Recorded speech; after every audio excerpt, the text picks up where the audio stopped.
할렐루야. 2025년의 마지막 주일 예배로 나아가시는 여러분들께 우리 하나님께서 주시는 은혜와 사랑을 통하여 여러분의 심령과 여러분의 삶의 모든 고난함 가운데 하나님의 영이 강력하게 임하게 되는 귀한 복된 시간 되시길 주님의 이름으로 축원합니다. 자, 우리 좌우 앞뒤 분들과 이렇게 인사하겠습니다. 올 한 해도 수고 많이 하셨습니다. 인사하겠습니다.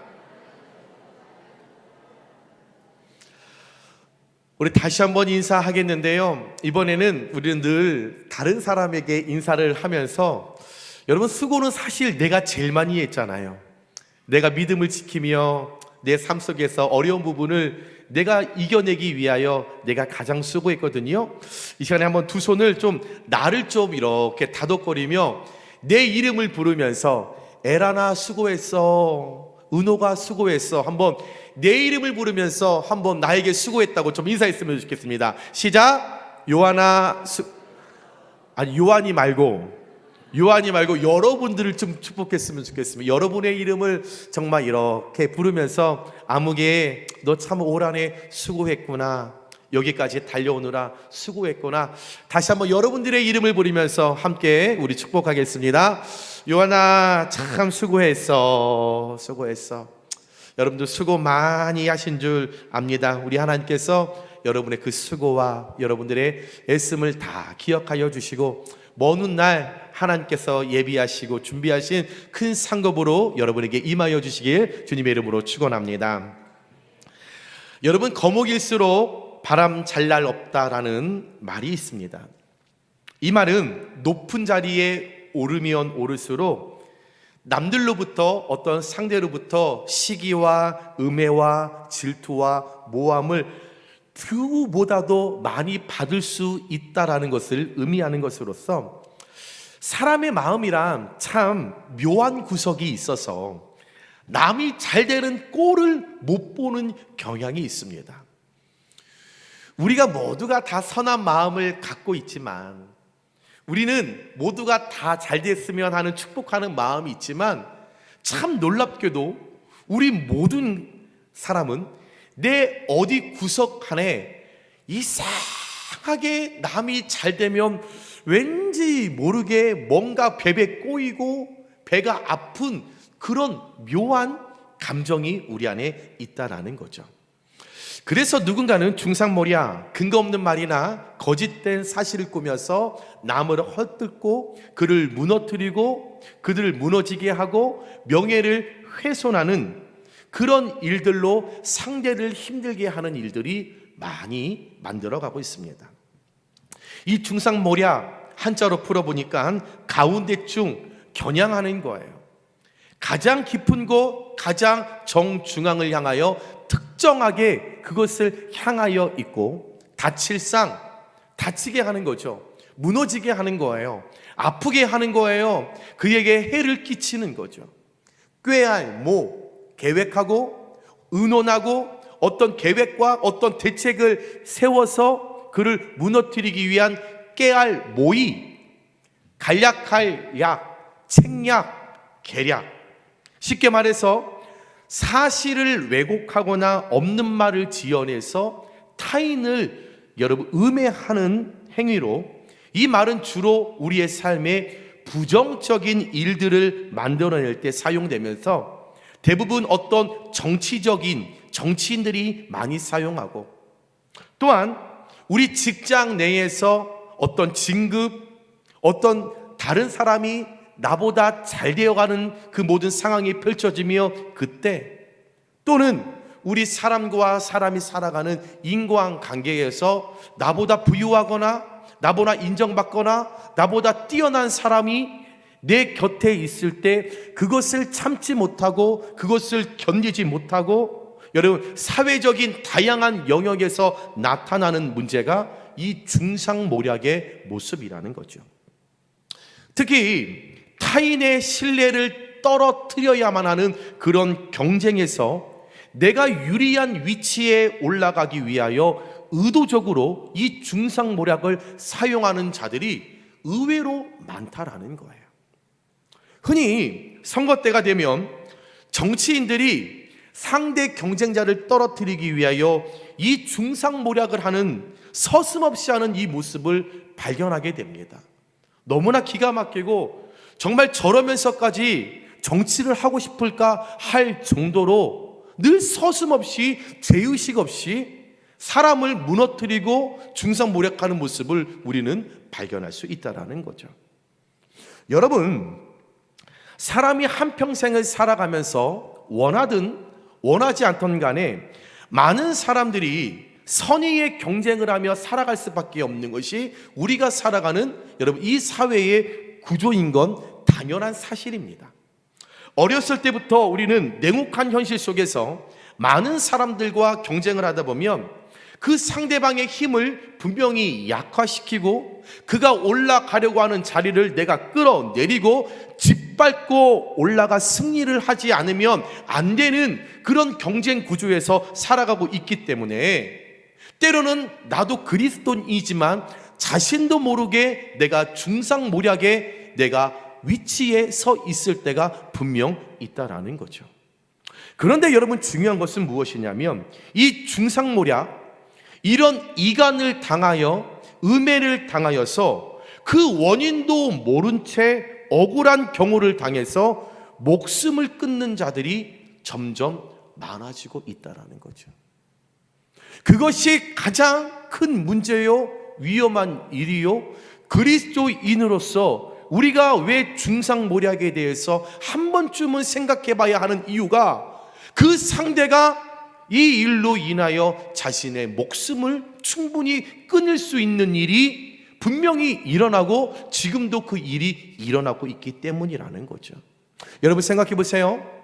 아무리 흠없는 자라고 할지라도 누가 악의를 품고 그에 대해서 중상모략을 한다면 그 상대는 한순간 몹쓸 인간이 되어서, 여러분, 주변 사람들은요, 그 중상모략하는 사람들의 이야기를 듣고 그가 어떤 실제의 사람인지는 여러분 상관도 없고 관심도 없이 오직 함께 비난만 쏟아내버리니 그 중상모략을 당하는 사람이 어떻게 견뎌낼 재간이 있겠습니까?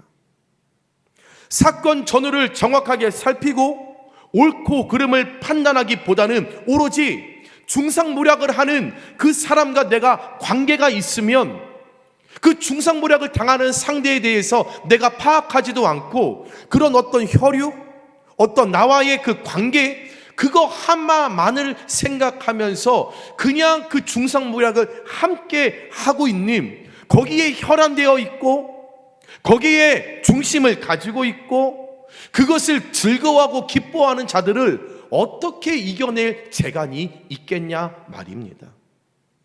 여러분, 이런 상황을 우리가 마주하게 된다면 내가 중상모략을 하는 사람이 아니라 내가 당하는 입장이 된다라고 여러분 가정하신다면 저와 여러분은 어떻게 하는 것이 좋을까요? 여러분, 그 악한 자들과 중상모략을 하는 자들과 함께 대항해야 할까요? 아니면 당한 만큼 너도 한번 당해봐 복수해야 할까요? 아니면 견디지 못한 채 어리석은 극단적인 선택을 우리가 해야 할까요? 오늘 함께 나누고자 하는 본문의 주인공 다윗 역시도 늘 중상모략을 당하며 살던 왕이었습니다. 제가 여러분께 자세하게 설명드리지 않아도 사무엘 상하 말씀을 우리가 읽어봤다면 다윗이 얼마나 많은 죽음의 위협 속에서 수많은 자들의 중상모략에 시달려야 했는지 우리는 너무나 잘 알고 있다라는 거죠. 특별히 오늘 시편 31편 13절만 봐도 내가 무리의 비방을 들었으므로 사방이 두려움으로 감싸였나이다. 그들이 나를 치려고 함께 의논할 때에, 오늘 다윗이 뭐라고 고백을 하냐면 지금 나를 음해하고 나를 비방하는 이야기를 내가 들었다. 그러면서 내 주변 동서남북을 바라보니 모두가 나의 적으로서 나를 죽이기 위하여, 나를 무너뜨리기 위하여 공격하고 있는데 그들이 나를 치려고 의논하고 있다. 어떻게 해요? 중상모략을 펼치면서 저 다윗 왕 죽여버려야 돼, 저거 끌어내려야 돼, 어떻게 해서든지 막아야 돼 라면서 내 생명을 빼앗기로 나를 무너뜨리기 위하여 그들이 지금 꾀를 모으고 있다, 마음을 함께 하고 있다라고 오늘 그가 고백하고 있다라는 거죠. 오늘 이 13절 말씀에서 사방이 두려움으로 감싸였나이다, 이 문장은 히브리어로 마고루 미사빔입니다. 마고루, 죽음에 대한 공포와 같은 극심한 공포를 말하는 거죠. 그냥 일반적으로 무섭다, 어떡하지, 이렇게 그냥 우리가 일방적으로 내 삶에 일어나는 평범한 걱정이 아니라 죽음에 대한 공포인 겁니다. 사람이 가장 극하게 겪을 수 있는 그 공포 중에 가장 최고치가 죽음인데, 오늘 다윗이 고백하는 것은 내가 정말 죽음의 그 공포를 느낄 만큼 내가 마고루, 내가 그 공포를 느끼고 있다. 밉삽이 사방에 내가 현재 당하고 있는, 내가 지금 처한 나의 모든 상황이 밉삽이 내가 죽을 정도로, 죽음의 공포를 느낄 정도로 내가 어렵다라고 말하는 것으로, 다윗은 지금 자신이 사방으로부터, 동서남북으로부터 공격을 받아 내 생존 자체의 위협을 받는 그 고통을 오늘 말씀을 통해 묘사하면서 자신을 중상모략하는 자들이 매우 많다, 한두 명이 아니다, 가는 곳곳마다 나를 무너뜨리려고, 가는 곳곳마다 나를 깨어뜨려 버리려고, 어떻게 해서든지 나를 죽이려고 나를 공격했다라고 그가 토로하면서 자신을 뭐라고 표현하냐면 12절 말씀에 깨진 그릇과 같으니이다. 현재 다윗이 무엇이라고 이야기하냐면, 여러분, 그릇이 깨지면 쓸모가 없는 거예요. 밥을 담을 수가 없고 국을 담을 수가 없어요. 어떤 반찬도 담을 수 없어요. 아무리 예쁜 그릇이 할지라도 이것이 깨어져 버리면 이 그릇은 그릇으로서의 어떤 것도 할 수 없는 것을 의미한, 나는 내가 그 정도로 깨진 그릇처럼 아무것도 할 수 없는 상황이 되었다라고 자신을 표현합니다. 참 악조건입니다. 살아갈 소망이 보이지 않는 당연한 사실입니다. 이러한 상황 속에서 누구나 살기를 포기하고 절망하는 것은 여러분 누구나 갖는 마음일 것이고 보통일 것입니다. 그런데 오늘 자신이 깨어진 그릇이라고 표현하면서 나는 죽게 되었다, 나는 힘이 들다, 나는 너무 어렵다, 중상모략을 통하여 나는 음해를 받아서 내 명예가 왕에 다 떨어졌다, 왕으로 채찍머시다가 내가 다 떨어졌다, 내 가족의 위협을 느끼고 있다, 그런 상황이다. 그런데 그런 상황이었는데 오늘 다윗은 달랐다라는 거죠. 그런 상황이지만 그가 무엇이라고 고백합니까? 오늘 말씀 14절에 여호와여, 그러하여도 나는 주께 의지하고 말하기를 주는 내 하나님이시라 하였나이다. 하나님, 제가 중상모략으로 인하여 내가 음해를 당하고 내가 질투를 통하여 나를 무너뜨리려고 하는 그런 삶을 통하여 내가 깨진 그릇이 되었지만, 내가 그래서 모두에게 버림을 받는 인생이 되었지만, 그래서 힘이 들고 포기하고 싶고 죽고 싶고 숨고 싶지만, 그럼에도 불구하고 저는 하나님만을 의지하겠습니다. 오늘 다윗이 고백합니다. 육체적으로, 정신적으로, 사회적으로 심각한 타격을 입은 상태였지만 하나님께 대한 자신의 믿음을 잃지 않고, 하나님께 뿌리내는 자신의 믿음의 뿌리가 흔들리지 않고 분명히 나의 삶은 하나님께 있다라고 오늘 다윗이 오히려 깨진 그릇이었지만 나의 소망이 하나님께 있다라고 그가 고백했다라는 거죠. 사자성어 중에 스급월분류라는 이런 말이 있습니다. 물은 바쁘게 흘러가지만 중단하지 않고 어느 순간에도 물은 계속적으로 바쁘게 흘러가지만 그 위에 떠 있는 달은 흘러가지 않고 그 자리에 있다라는 맛으로, 그 어떤 상황에도 주변에 휩쓸리지 않고 근본에 충실하라. 그러면 진실은 결국에는 밝혀진다라는 이 말입니다. 다시 말해서 어떠한 중상모략을 당할지라도 흔들리지 않고, 어떤 음해가 내 안에 있다 할지라도 흔들리지 않고 포기하지 않고 항상 떠있는 달빛처럼 그 자리를 지키면, 자신의 신조와 믿음의 신앙을 잘 지키면 큰 인물이 될 수 있다라는 이 말이 스급월분류라는 말이죠.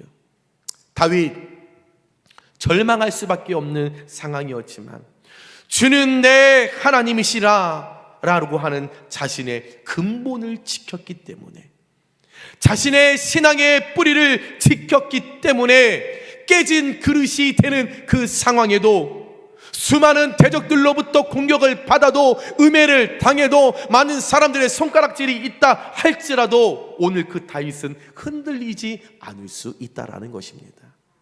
사랑하는 여러분, 우리 역시도 이 땅을 살아갈 때 직장에서나 또한 사람과의 관계에서 오늘 말씀의 다윗처럼 11절에 내가 모든 대적들 때문에 욕을 당하고 내 이웃에게서는 심히 당하니 내 친구가 놀라고 길에서 보는 자가 나를 피하였나이다.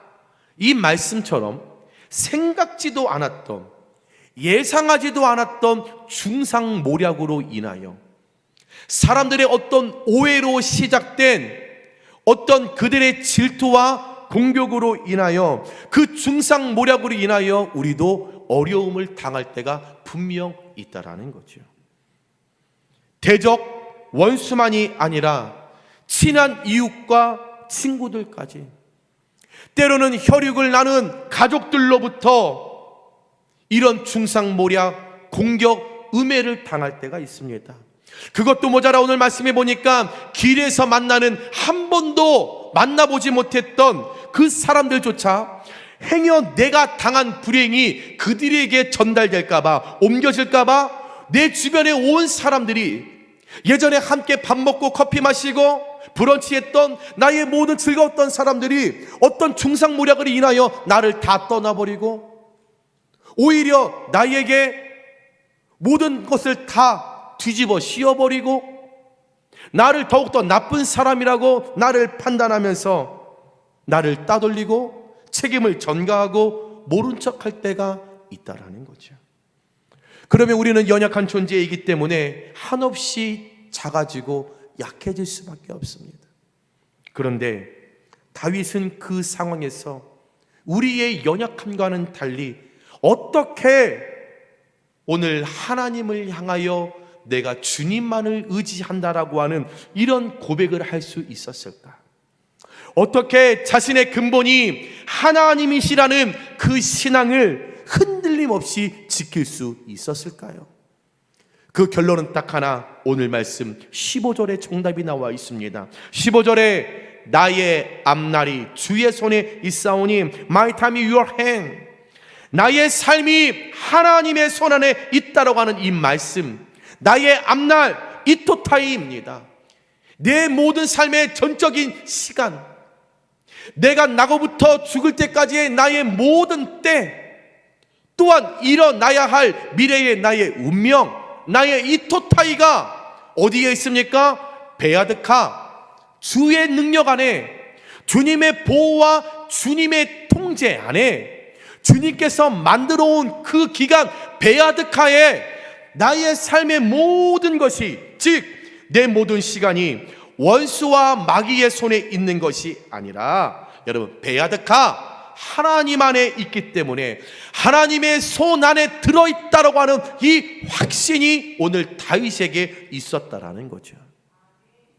여기서 나의 앞날은 복수인 my time으로 여러분 기록되고 있습니다.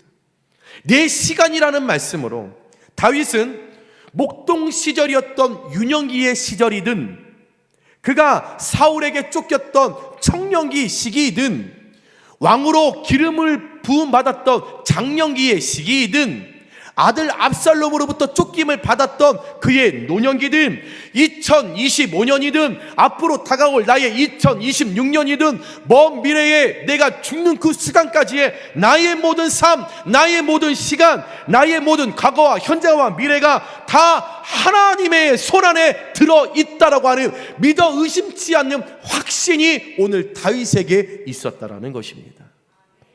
여러분, 현재의 삶, 미래의 두려움, 다윗이나 저나 여러분이나 똑같습니다.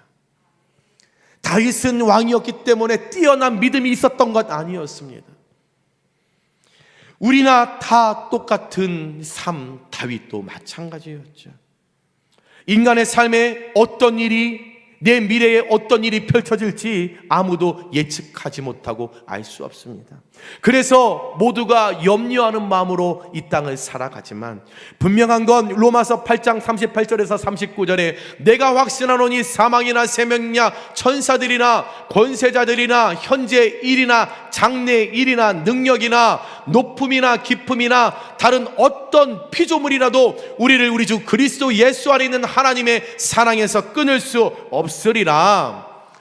다윗은 어떠한 상황을 마주하든지 어떤 원수가 나를 무너뜨리라고 중상모략으로 나를 음해한다라고 하며 나를 파괴하고 나를 공격하려 하든지 내 삶은 전적으로 하나님의 손에 달려 있기에 결국 그 어떤 것도 그의 하나님의 놀라운 사랑 안에서 나를 끊을 수 없다라는 것을 분명히 알고 경험했고 그것을 믿었기 때문에 오늘 시편 31편에도 그 동서남북의 사방에서 나를 중상모략으로 나를 공격한다 할지라도 그는 깨진 그릇이었지만 그는 좌절하지 않고 포기하지 않고 자신의 생명을 여러분 소홀히 여기지 아니하고 하나님만을 바라볼 수 있는 믿음으로 주님 앞에 나아갈 수 올 수 있게 되었다라는 거죠.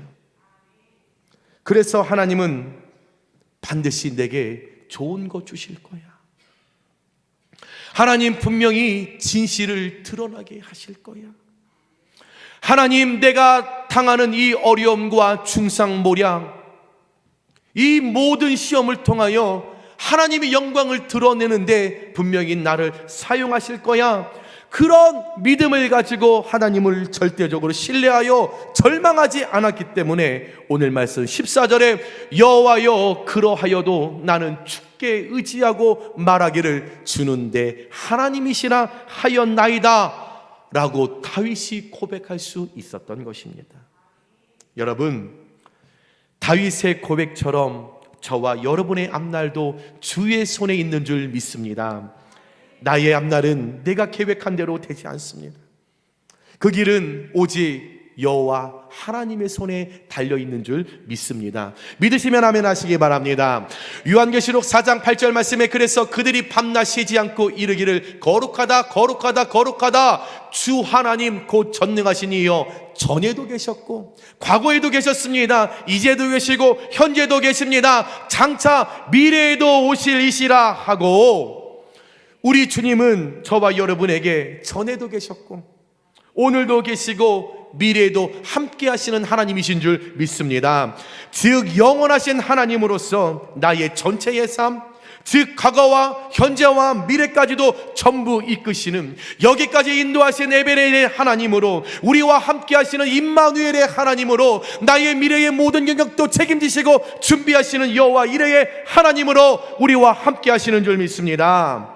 그러기에 우리의 과거를 보고 우리의 현재를 보고 또한 미래를 보더라도 하나님 없이는 설명이 안 되는 것이 우리의 인생사임을 여러분들 인정하시고 비방과 중상모략과 음해와 질투가 난무하는 이 세상을 살아가실 때 이런 어려움을 만나면 절망하거나 낙심하지 말고 오늘 말씀의 다윗처럼 나의 앞날이 주의 손에 있습니다 라고 고백하시고 앞으로 여러분의 발걸음을 뚜벅 걸어 나가실 때에 우리 하나님께서 여러분의 미래를 주장하시고 여러분의 억울함과 여러분의 고통을 반드시 진실을 통하여 드러나게 하여 주셔서 어둠의 영은 물러가게 하여 주시고 하나님의 영으로 새롭게 새로운 도전, 비전을 향하여 그의 걸걸음을 여러분 축복하실 것을 믿고 나의 앞날 주의 손에 있사오니 나의 모든 삶 주께 있사오니 나의 모든 자녀 가정 주님의 손에 있사오니 이 신앙과 믿음으로 여러분 끝까지 승리하며 나가는 저와 여러분들 되시길 주님의 이름으로 축원합니다. 말씀을 정리합니다. 여러분, 우리가 세상에서 원수들에게 핍박과 비방, 음해, 중상모략을 당하면 참 괴롭습니다. 고통스럽습니다. 저도 예전에 정말 이기지 못할 이런 중상모략을 인하여 정말 무너지고 싶었던, 목회를 하고 싶지 않았던 그 상황이 있었습니다.